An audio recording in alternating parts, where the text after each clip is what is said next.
an opinion piece about 5 claims that agents make when they're in front of sellers.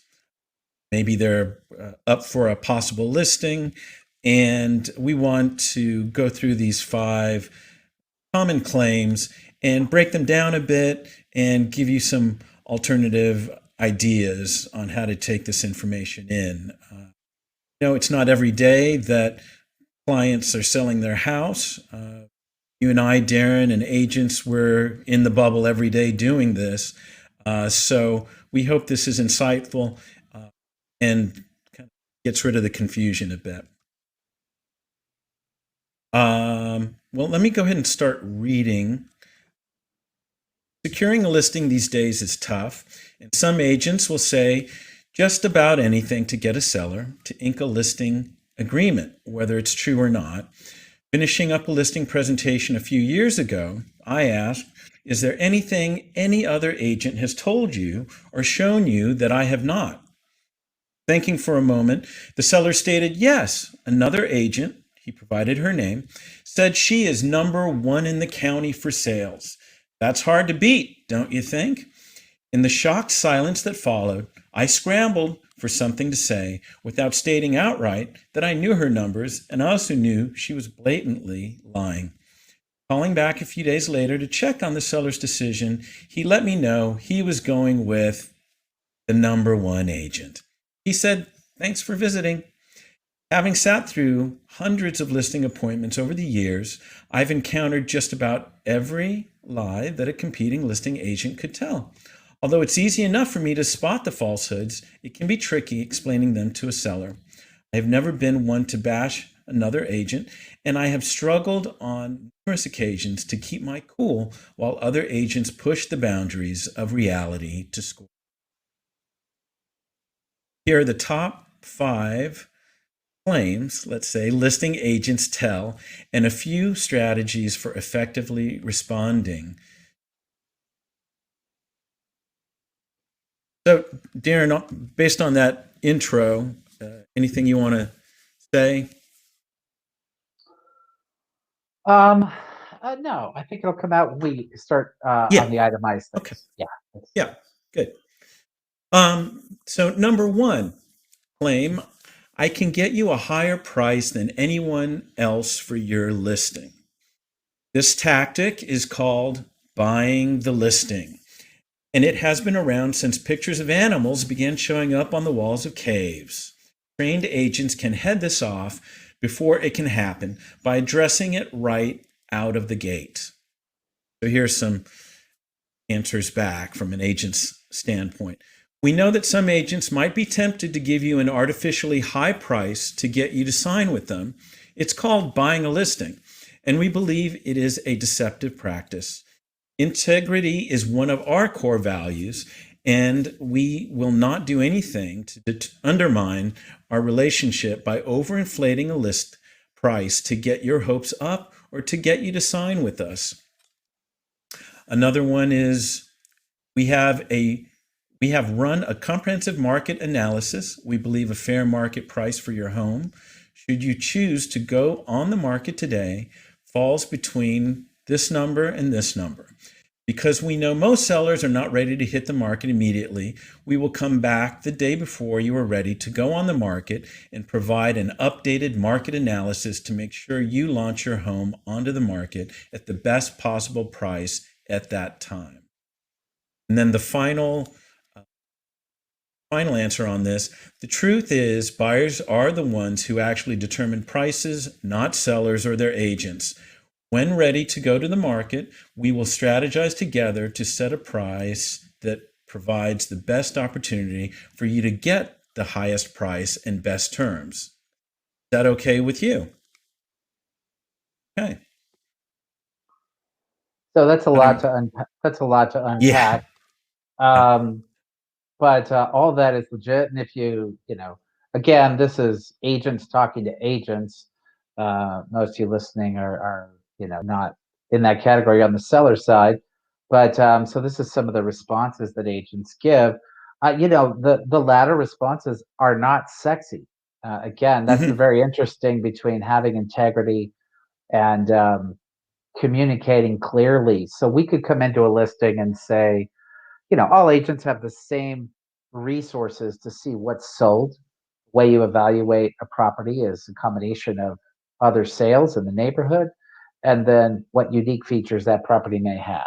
Now, everybody thinks they have a unique property, but as Sure. agents, we do understand there are some things that will sell and have more value based on what buyers are looking for in that neighborhood.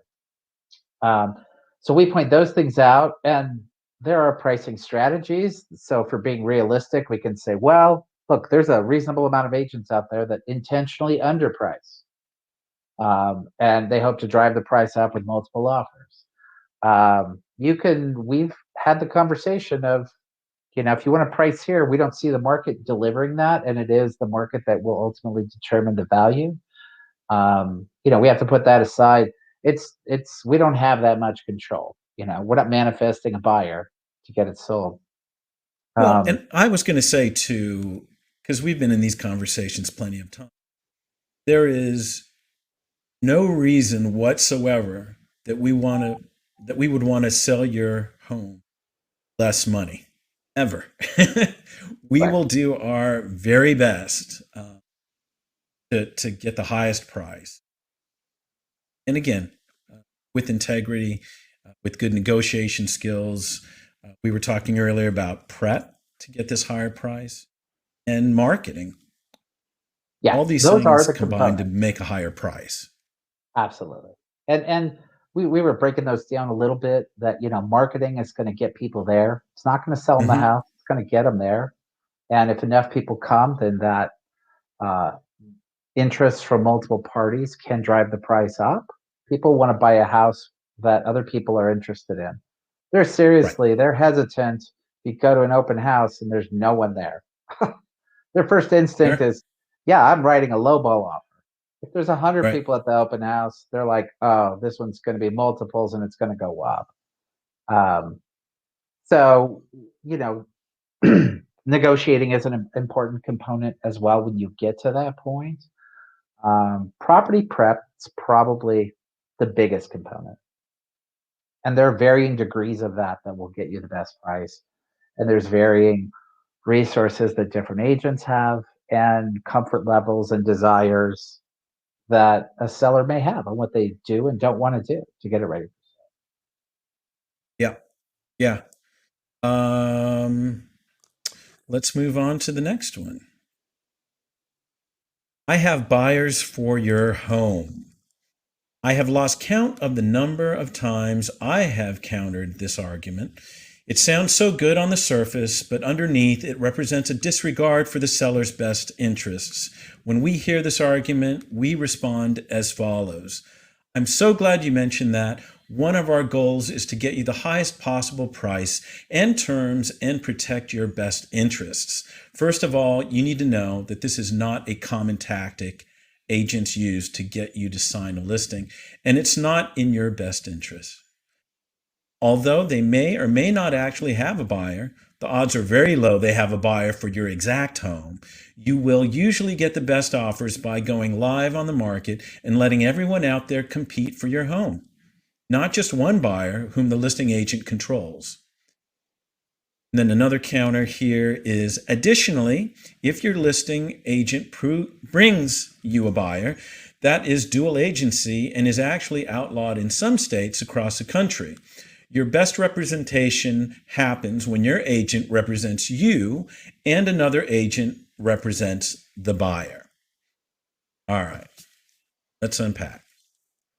All right. So she laid it out well.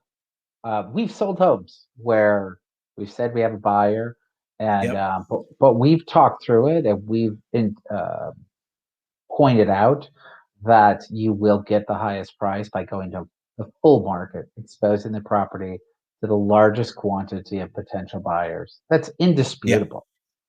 yep, Um, the few cases where we've sold it, people legitimately felt, look, if I get this price, I'm content.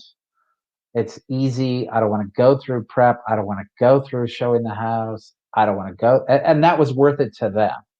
And so that's okay. the reality is it shouldn't help you get a listing unless you really want um, minimal invasiveness and you're willing to accept a lower price. Right. Right.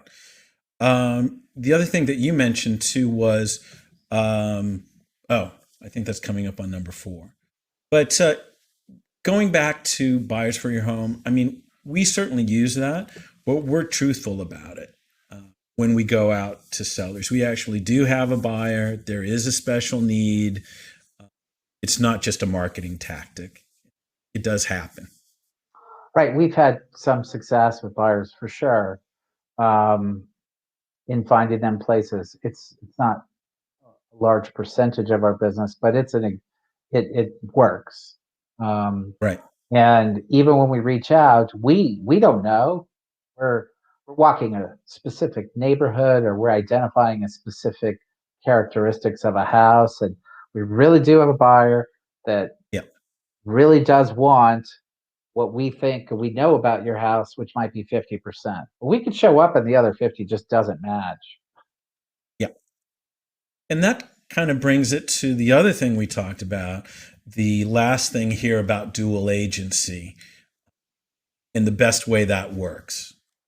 So Right. it was Dual about agent. transparency, really. Yeah. That's really it. It's that simple. And the one thing, so it's transparency on the positive side. The one thing that you should never enter a dual agency as an agent, if you have somebody that's like a hard negotiator, Mm. um, it's just that person will never be satisfied because you can't be 100% on their side to try to always make the deal better. It's a you really just have to have two people that want it to be easy and flow a little better, and are willing to compromise because in that transparency, you're delivering all the information. You're not selectively curating it, try to move in a certain direction. Yeah. Needs reasonable people to make it work. Yeah. Okay. Anything else on number two? Yeah. Okay. Number three. This is a great one. I'm the top agent in this area. This brings up several questions right out of the gate. Is this specific agent number one in their office, their team, number one at the water cooler? Is it their entire office that is number one? Number one in what? Homes sold on the block in the past year or the entire county. So, yeah, make sure to ask good questions when somebody brings this up. We go into our listing presentations with documentation that specifies our actual numbers and how they relate to other individuals and teams. Engaged sellers can also track our numbers on the sites such as Zillow, and we will provide client references, reviews, and more. Ironically, some sellers are not interested in working with the number one agent in the region, assuming they will be too busy to handle their transaction personally. Rather than engaging in a spitting contest, show up with proof that your marketing is the best available. After all, being number one doesn't sell homes. Fantastic marketing does. It does to a point.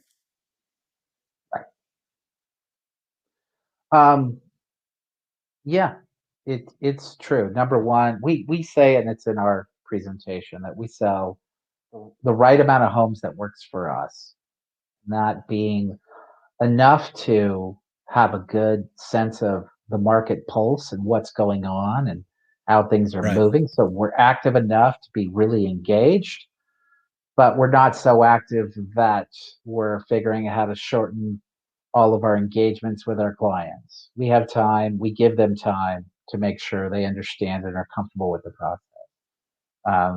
And a lot of people don't know this, but you know, for us, that's a window of you know 25 to 40 listings or Yep. sales a year. And that's buyers and sellers combined. But there are agents that are selling 100, 300 listings um, a year.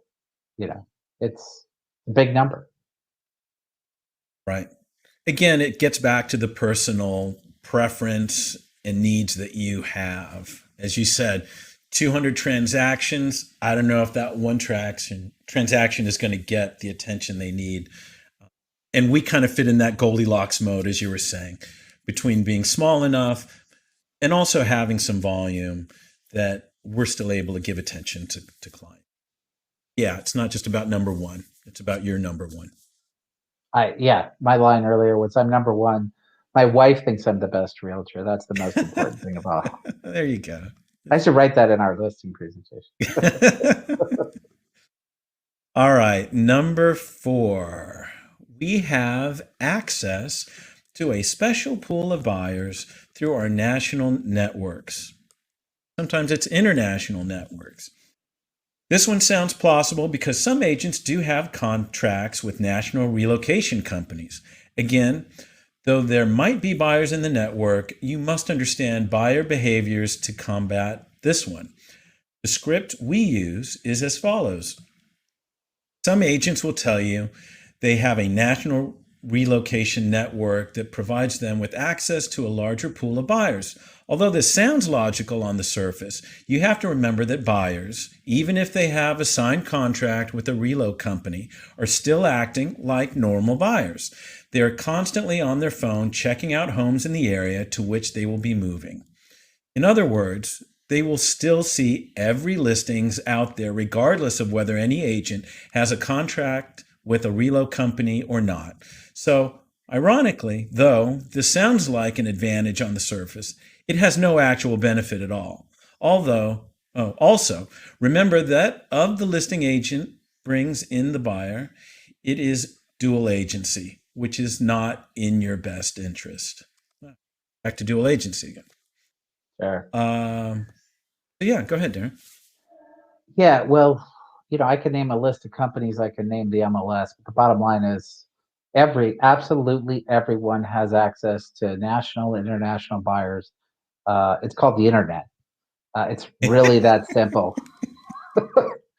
Prior to the internet, this is a line that you probably could have gotten away with, but Yeah, it's been around for 30 plus years. And yeah, it's there's no advantage.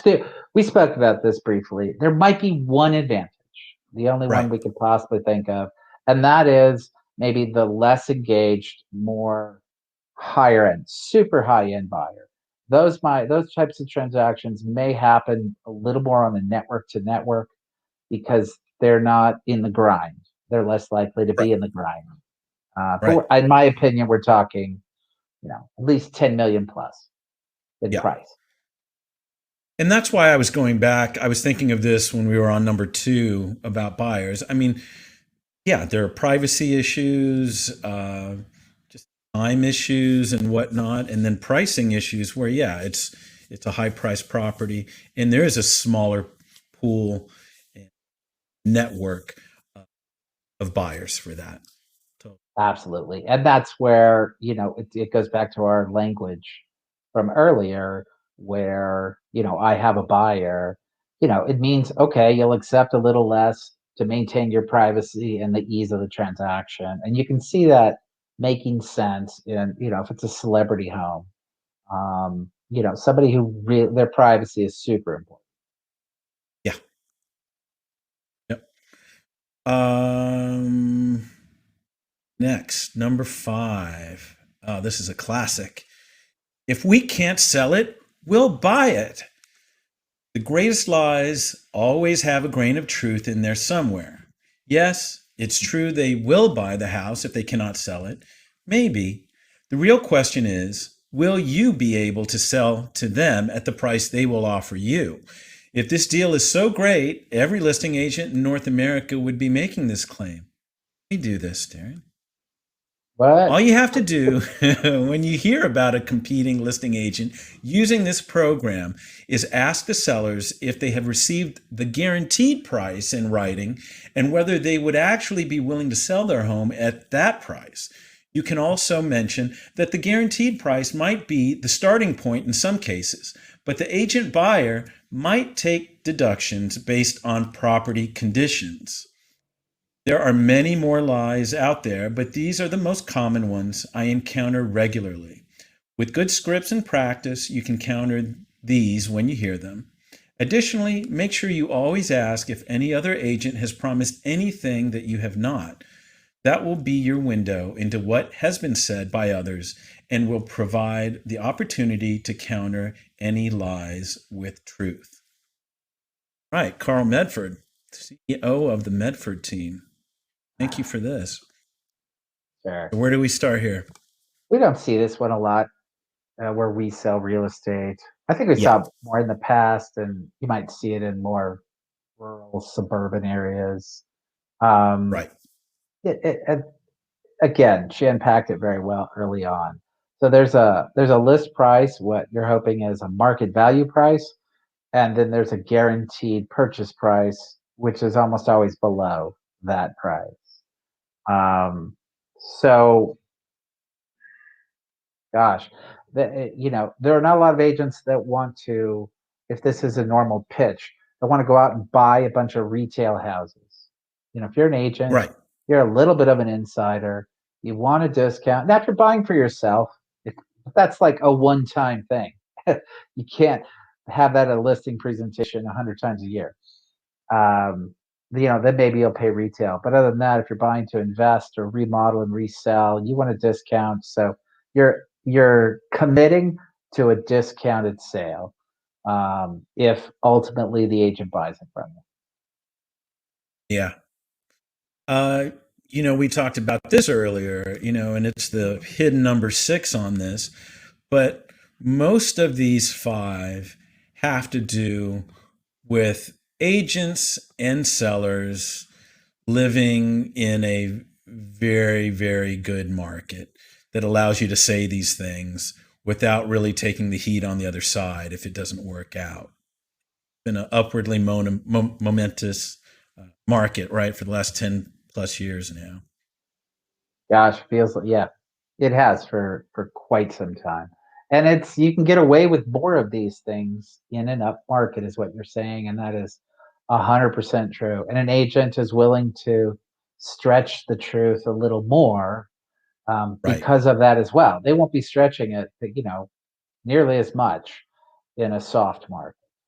right. Um, so, Well, and that's interesting sometimes, because you've said in the past, you know, when the market gets a little bit more even, you will see the better agents survive because of their integrity, because of their true skill in negotiations and communication. Here, a lot of us agents are riding this wave. yeah, a down market is what filters out agents. Really, there isn't anything else. Yeah, Maybe low inventory is filtering out some agents now just because there aren't enough sales. true. That's true. But because as the market gets better, more agents come in. Um, and as long as there's a few opportunities, I mean, look, an agent can survive on two or three sales a year. Many people, depending on your expectations and your resources in life. Um, so it will filter, and I honestly look forward to that purge periodically. Yeah.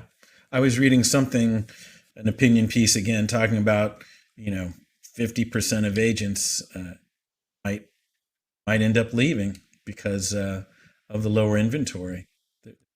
So, Oh, I think it's happened already, Joe. yeah. Yeah, well, with COVID, you're right. Yeah.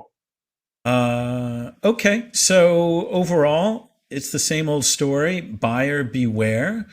If it sounds too good to be true, it just may be. Ask good questions. And yeah, understand that agents are extremely charming and smart people, a lot of. And yeah, question everything. I But agree. yeah, buyer and seller beware. Yeah. Um, yeah, just ask a lot of questions. I think if there's a concern of answering questions, then you should be concerned in hiring that agent. Okay. Well, that was a good one.